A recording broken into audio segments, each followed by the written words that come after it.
Super star Rajinikanth அடுத்தடுத்த படங்களில் பிஸியாக நடித்து கொண்டிருக்காரு. இந்நிலையில் தான் சூப்பர் ஸ்டார் ரஜினிகாந்த் அண்மையில் என்னுடைய பெயரையோ என்னுடைய புகைப்படத்தையோ யாரும் பயன்படுத்தக்கூடாது என அறிக்கை வெளியிட்டிருந்தார். அதைத் தொடர்ந்து பிரபல நடிகரும் தாவேகா ஆதரவாளருமான ராகவா லாரன்ஸ் நேற்று செய்தியாளர்களிடம் பேசிய கருத்து இப்போது பெரும் புயலை கிளப்பியிருக்கு. இதற்கு சூப்பர் ஸ்டார் ரஜினிகாந்த் கடுமையான கண்டனங்களை பதிவு செஞ்சிருக்கார். நேற்று செய்தியாளர்களை சந்தித்த நடிகர் ராகவா லாரன்ஸ் தாவேகாவின் செயல்பாடுகள் மற்றும் விமர்சனங்கள் குறித்து பேசினார். அப்போது அவர் தாவேகாவின் ஆட்சி சிறப்பாக இருக்குது, அவர்களுக்கு நாம் கொஞ்சம் நேரம் கொடுக்க வேண்டும். புதிதாக நாம் ஒரு தெருவிற்குள் அல்லது இடத்திற்கு போகும்போது அங்கே இருக்கும் தெரு நாய்க்கள் எல்லாம் நம்மை பார்த்து யார் இந்த புது ஆள் என கத்தும். அந்த நாய்க்கு பிடித்த மாதிரி நாம் பிஸ்கெட் போட வேண்டும். ஒரு சில தெரு நாய்க்கள் பிஸ்கெட் சாப்பிடாது, நான்வெஜ் தான் சாப்பிடும். அதற்கு பிடித்த மாதிரி செய்து போட வேண்டும்.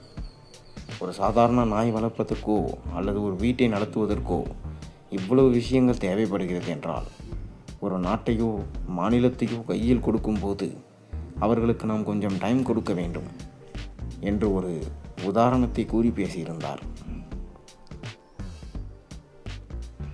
இந்த வீடியோவில் பேசியிருக்கும் சூப்பர் ஸ்டார் ரஜினிகாந்த் என்னுடைய சப்போர்ட் லாரன்ஸுக்கு தான் என்று மனப்பூர்வமாக ஆதரித்தார்.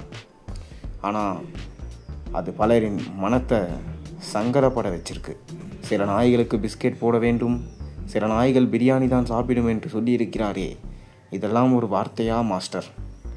அரசியலுக்கு வர வேண்டும் என்று முடிவெடுத்து விட்ட பிறகு பொதுவெளியில் வார்த்தைகளை எவ்வளவு கவனமாக பயன்படுத்த வேண்டும் என்பது உங்களுக்கு தெரியாதா?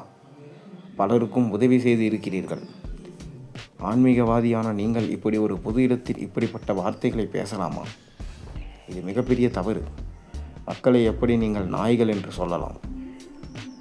இன்னும் தேர்தல் வரவில்லை, இன்னும் உங்களை அதிகாரப்பூர்வமாக வேட்பாளராக கூட அறிவிக்கலை. அதற்குள் நீங்கள் பயன்படுத்தும் இந்த தவறான வார்த்தையால் உங்களை நம்பி பின்னால் ஒருத்தர் நிற்க வைக்கிறார் அல்லவா, அவரையும் இது நேரடியாக பாதிக்கும். இதனால் நமக்கும் சரி, நாம் இருக்கும் கட்சிக்கும் சரி மிகப்பெரிய பாதிப்பு ஏற்படும். எனவே இனிவரும் நாட்களில் இது போன்ற வார்த்தையை பொதுவெளியில் பதிவு செய்யக்கூடாது. அதோடு மட்டுமில்லாமல் நீங்கள் பேசிய இந்த வார்த்தைக்காக நிச்சயமாக மக்களிடம் மன்னிப்பு கேட்க வேண்டும் என்று சூப்பர் ஸ்டார் ரஜினிகாந்த் கூறியிருக்காரு.